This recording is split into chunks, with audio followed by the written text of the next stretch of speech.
Au sommaire de ce journal, République démocratique du Congo, Judith Suminwa Tuluka est la nouvelle première ministre. Une pluie de félicitations et de soutien lui a été faite. Financement des entreprises en Côte d'Ivoire, le CPC, Centre de promotion des investissements, et le FSA, Fonds de solidarité africain, se donnent la main pour le développement de l'Afrique. Hôtellerie, 3 villes ivoiriennes abriteront des hôtels 5 étoiles. Vous les découvrirez tout de suite.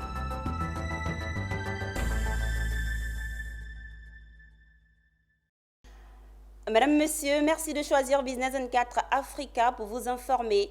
Démarrons cette édition en République démocratique du Congo. Elle est la première femme à occuper le poste de Premier ministre en RDC. Judith Suminwa Tuluka a été nommée à ce poste le lundi 1er avril par le chef de l'État. S'en est suivi une pluie de félicitations et de soutien à celle qui occupait le poste de ministre du Plan au gouvernement sortant.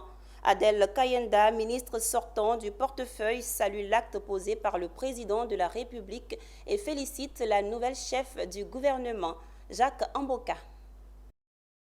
Judith Suminwa Tuluka, c'est la nouvelle première ministre de la République démocratique du Congo, nommée ce lundi 1er avril par le chef de l'État Félix Tshisekedi.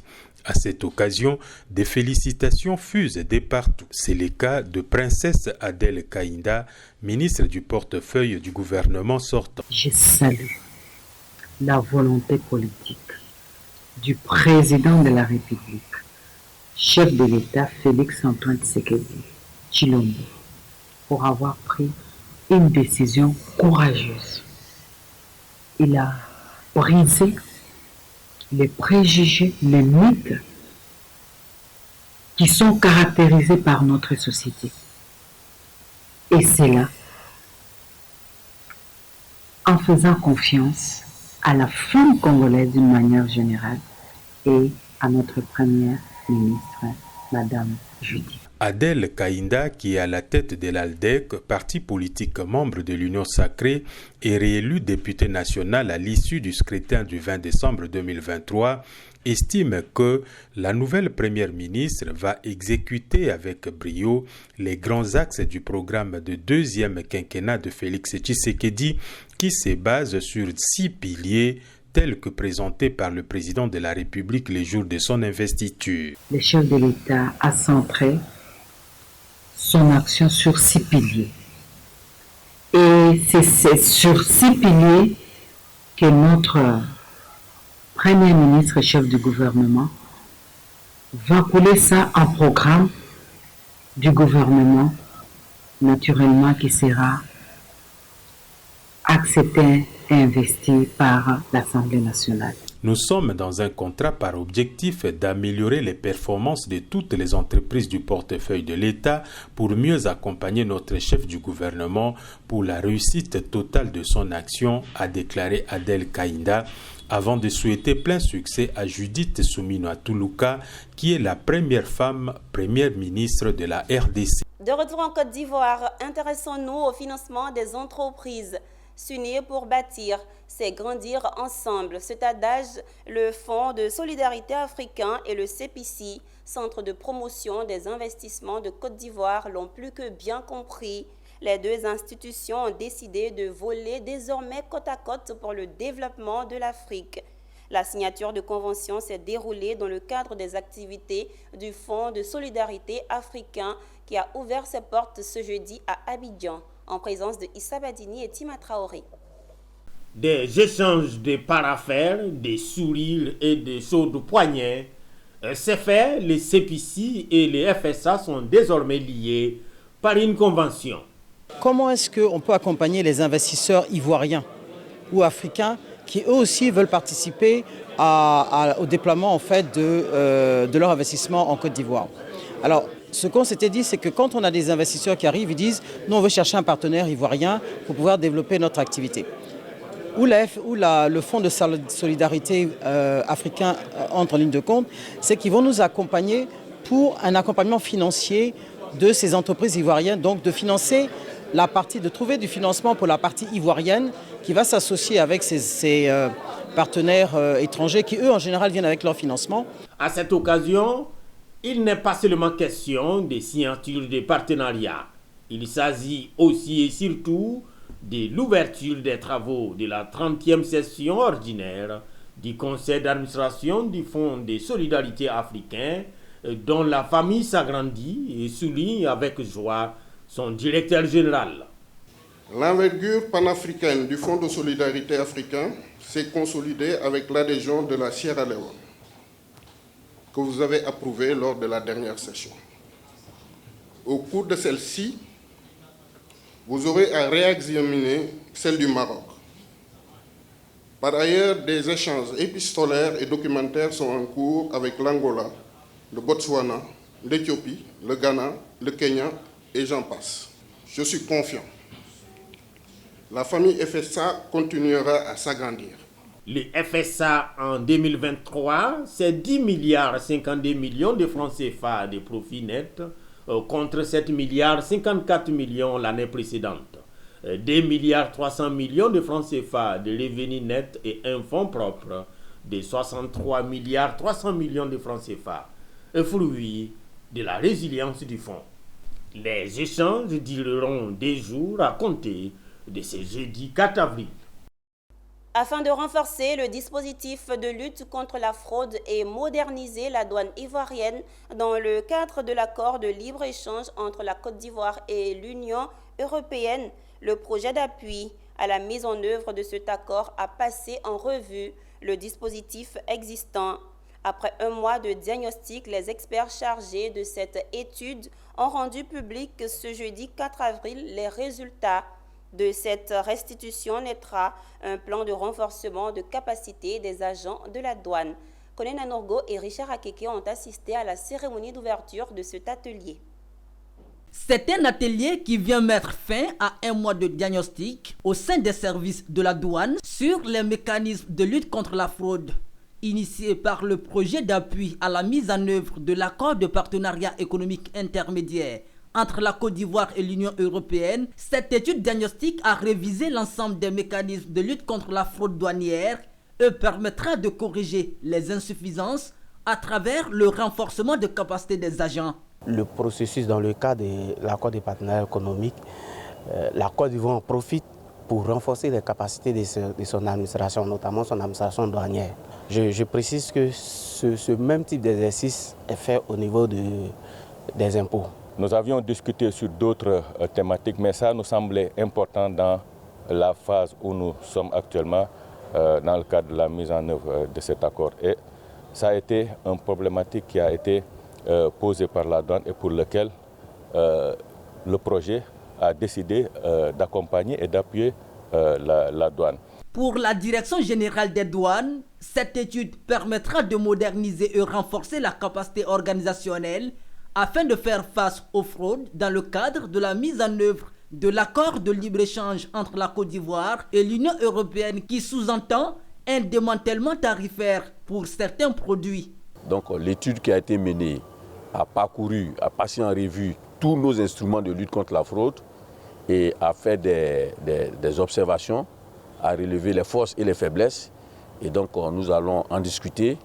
Et au final, des recommandations pour mitiger ces faiblesses vont être données et toutes ces observations vont permettre à notre administration d'accroître sa capacité à répondre à ces défis-là. Signé en 2008, l'accord de partenariat économique intermédiaire entre la Côte d'Ivoire et l'Union européenne est rentré en vigueur en septembre 2016. Comme annoncé en titre, elles seront bientôt des villes qui vont abriter des résidences hôtelières de 4 et 5 étoiles. Yamoussoukro, San Pedro et Abengourou sont les cibles de ce projet unique en Afrique à l'initiative de 2 structures, une turque et une ivoirienne. La délégation turque s'est rendue au ministère du Tourisme et des Loisirs ainsi qu'au cabinet du ministère de l'Économie, du Plan et du Développement pour présenter le projet. Anja Semien et Doumbia Ayuba.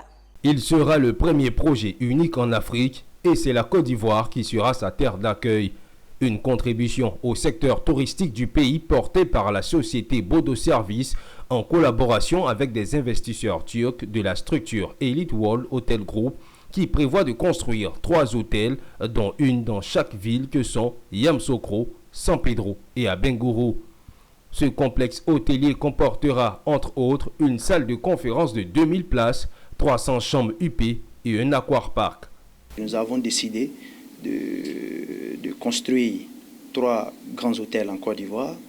Un premier à Yamoussoukro de 5 étoiles, un deuxième à San Pedro et un troisième à Abengourou, et une académie qui va faire la formation non seulement de nos personnels Elite World, mais aussi accompagner les jeunes étudiants, les jeunes qui voudront bien une formation en hôtellerie.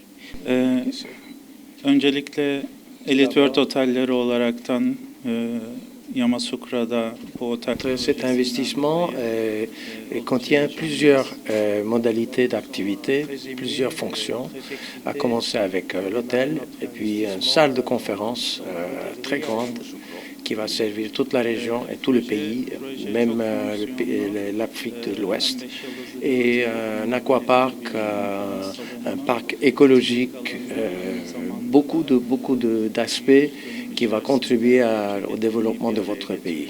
Il faudra patienter 3 ans maximum pour voir les bâtisses de 5 étoiles sur une superficie de 10 hectares dans la ville touristique de Yamoussoukro et San Pedro. D'Abengourou sortira un hôtel 4 étoiles. Ces projets ont été présentés respectivement au ministère de l'économie, du plan et du développement, puis au ministère du tourisme et des loisirs, qui ont tous deux assuré de leur appui institutionnel. Très satisfait, dans la mesure où ce projet tripartite rentre dans le cadre de la stratégie Sublime Côte d'Ivoire, qui a été initiée depuis 2017. C'est dans 6 mois que débuteront les travaux de l'hôtel 5 étoiles à Yamoussoukro. D'une valeur de 60 millions d'euros, cet édifice boostera l'industrie touristique et hôtelière en Côte d'Ivoire. Il s'est tenu à Abidjan une réunion de mobilisation et de sensibilisation des préfets, rois et chefs traditionnels pour leur implication dans le renforcement de la réponse nationale de lutte contre le VIH-Sida et la mise en œuvre de la CEMU, couverture maladie universelle. L'objectif de cette réunion, présidée par le ministère de la Santé, de l'Hygiène publique et de la couverture maladie universelle, était de mobiliser et sensibiliser les acteurs autour du gouvernement et les partenaires techniques et financiers pour l'éradication du VIH-Sida en Côte d'Ivoire d'ici 2030. Pierre Tebeu et Doumbia Ayouba nous rapportent les faits. La Côte d'Ivoire ambitionne d'éradiquer le VIH-Sida d'ici à 2030. Un objectif ambitieux qui nécessite l'implication de tous. C'est pourquoi le ministre en charge de la Santé a réuni autour de lui, ce 4 avril 2024, les préfets et les détenteurs de pouvoirs traditionnels. Une réunion de mobilisation et de sensibilisation des participants dans le renforcement de la réponse nationale de lutte contre le VIH-Sida et la mise en œuvre de la CEMU. D'après le ministère en charge de la santé, en 2030, cette maladie ne sera plus une question de santé publique en Côte d'Ivoire au vu des résultats enregistrés. Mesdames et messieurs, comme tous les pays du monde, notre pays s'est inscrit dans la stratégie mondiale d'élimination du sida comme menace de santé publique à l'horizon 2030. Cette stratégie passe par l'atteinte des 3 x 95 en 2025, c'est-à-dire 95% des personnes vivant avec le VIH-Sida doivent être dépistées et informées sur leur statut. 95% des personnes dépistées doivent être mises sous traitement et 95% des personnes traitées doivent avoir une suppression de leur charge virale qui correspond à la quantité de virus présent dans leur sang. Des échanges, des suggestions, des discussions ont permis aux rois et chefs traditionnels de s'accorder autour d'un soutien commun aux actions du gouvernement. En travaillant ensemble, nous pouvons faire une différence tangible dans la lutte contre le VIH. Notre engagement collectif peut contribuer à réduire la transmission du virus, à améliorer l'accès à l'offre de soins CMU, dans les établissements sanitaires et à promouvoir le bien-être de tous les membres de nos communautés. Prévention, sensibilisation sont les maîtres mots pour venir à bout du VIH-Sida en Côte d'Ivoire d'ici à 2030. Chacun sait désormais ce qu'il lui reste à faire. Parlons de festivités à Grand Bérébi. À l'occasion de la célébration de Pâques, l'association Fraternité Nouvelle et l'ONG Mouvement Ivoirien pour la sauvegarde de l'environnement ont organisé des festivités pour faire la promotion du tourisme. La présence des autorités administratives, politiques et des représentants des communautés autochtones et allogènes, des présidents de jeunesse et les forces vives ont rehaussé la cérémonie. Pour l'association Fraternité Nouvelle et l'ONG Mouvement Ivoirien pour la sauvegarde de l'environnement, il faut bien promouvoir les actions touristiques. Inciter les jeunes cadres et les citoyens de Grand Bérébi à la découverte de la culture pour sa dimension artistique. Tels étaient les objectifs de ce village Pakinou, qui était à sa première édition.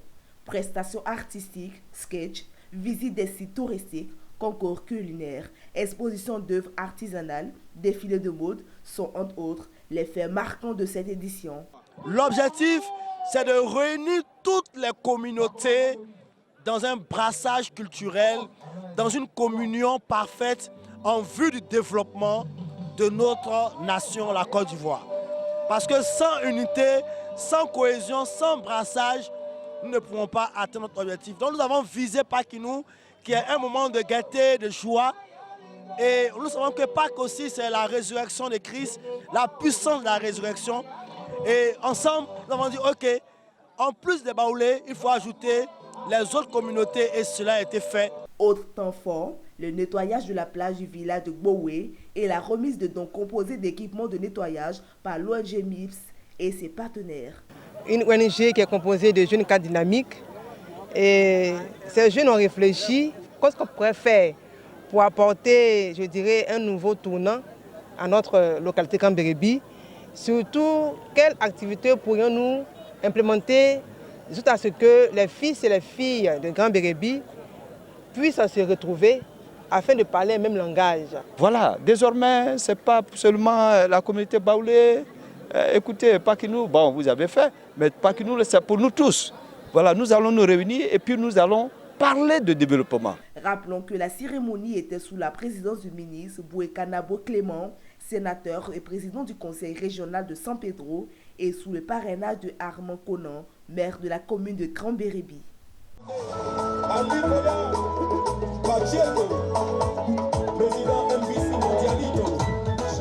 C'était un reportage signé Abel Kwao, Djekou de Silva et commenté par Diane Kablancan. Toujours en fête, les populations du village Théhui, localité située dans le département de Tanda, dans le nord-est de la Côte d'Ivoire, étaient également en fête. La mutuelle pour le développement de Théhui décide de faire la première édition de Pâques. L'événement a permis aux populations de mettre en exergue la culture locale, mais aussi d'exposer leurs difficultés telles que le mauvais état de la route. Le récit de Walter Kofi. Nous sommes à 2,5 km de la voie principale et il faut environ une quarantaine de minutes pour atteindre le village de Théhui. Le parcours s'est voulu pénible pour les nombreux convois de citadins venus célébrer la fête de Pâques. Mais l'état de dégradation de la route n'a pas empêché Théhui de commémorer la première édition de Pâques 2024. Une initiative de la mutuelle pour le développement du village qui a voulu mettre en avant les atouts culturels de la localité. Des jeux tels que l'awalé, le ludo, le jeu de dames, le cross et particulièrement le jeu d'assaou qui se fait avec les feuilles de palmier. Ici, deux groupes sont opposés et assaou est lancé à tour de rôle. Il est saisi par le nous. Le groupe qui réussit à prendre le plus d'assaou par le nous est déclaré vainqueur.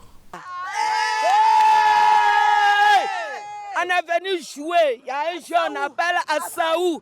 Nous les femmes, on a gagné. Wow! Assaou.